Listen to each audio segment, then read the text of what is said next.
ce jour sur les rives de la Somme où se déroula il y a 100 ans, du 1er juillet au 18 novembre 1916, l'une des plus grandes et des plus meurtrières batailles de l'histoire. Nous y perdîmes 67 000 des nôtres, les forces du Commonwealth eurent 210 000 tués et les Allemands 170 000. À tous ces morts, il faut encore ajouter les très nombreux blessés, tous les grands invalides marqués à vie dans leur chair. Certes, notre mémoire nationale a un peu oublié ces combats de la Somme, car au même moment se déroulait la gigantesque bataille de Verdun. Pourtant, c'est dans ces combats de la Somme que s'illustrèrent deux futurs maréchaux de France, Foch et Fayolle. En revanche, les Britanniques et plus largement les peuples du Commonwealth commémorent toujours l'abnégation d'en faire preuve leurs aïeux en ces lieux. D'ailleurs, élus ou membres de la famille royale, officiels ou anonymes, originaires des 5 continents, ils sont venus nombreux cette année pour se recueillir. Français, nous devons nous souvenir de cette fraternité d'armes née dans la boue et dans la souffrance. Nous devons d'autant plus nous en souvenir qu'un quart de siècle plus tard, quand Churchill lui promettait du sang et des larmes, ce même peuple britannique fit preuve de cet égoïsme sacré qui lui permit un héroïsme collectif. Accompagné seulement d'une poignée de Français et de quelques autres, il résista quasiment seul lors des heures les plus terribles de l'histoire de l'Europe. Bien sûr, depuis 1000 ans, avec les Anglais, nous nous sommes heurtés au cours de 3 guerres qui chacune dura plus d'1 siècle. Mais la confrontation entre les deux nations n'a pas été seulement violente. Elle a été aussi une émulation dans tous les domaines, en économie, en conception politique, en recherche scientifique. Nous leur avons emprunté, ils nous ont emprunté.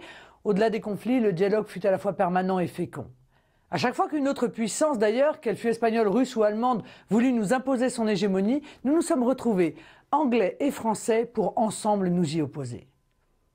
Aujourd'hui, il nous appartient de poursuivre cet échange, certes difficile, parfois rugueux, mais combien fructueux. Ouvert depuis longtemps sur le monde par son insularité, le peuple britannique vient de refuser de continuer à se laisser enfermer dans une étroitesse continentale vieillissante et dépassée. Il a souhaité retrouver cette souveraineté qu'il a défendue avec énergie tout au long de son histoire. Plus particulièrement le peuple anglais qui a inventé le parlementarisme, a rejeté l'Europe de la soumission à la bureaucratie tatillonne, à des fonctionnaires qui ne rendent de compte qu'à eux-mêmes. Il a ouvert la voie vers une Europe de la paix par la libre coopération des nations maîtresses de leur destin. À nous, Français, de savoir saisir l'opportunité qui nous est offerte. En ce jour, où nous nous souvenons des sacrifices consentis par nos ancêtres pour l'indépendance de notre patrie, ne nous contentons pas seulement de commémorer.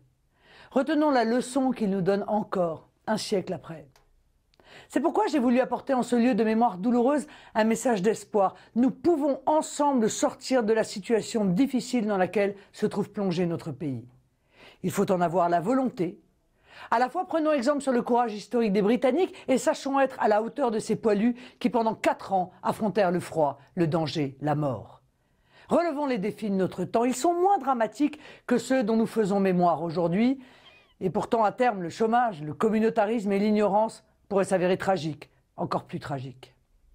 Françaises, Français, au nom du peuple dans sa continuité historique, sachons saisir les échéances qui s'annoncent pour redonner un avenir heureux à une France apaisée. Vive la République, vive la France.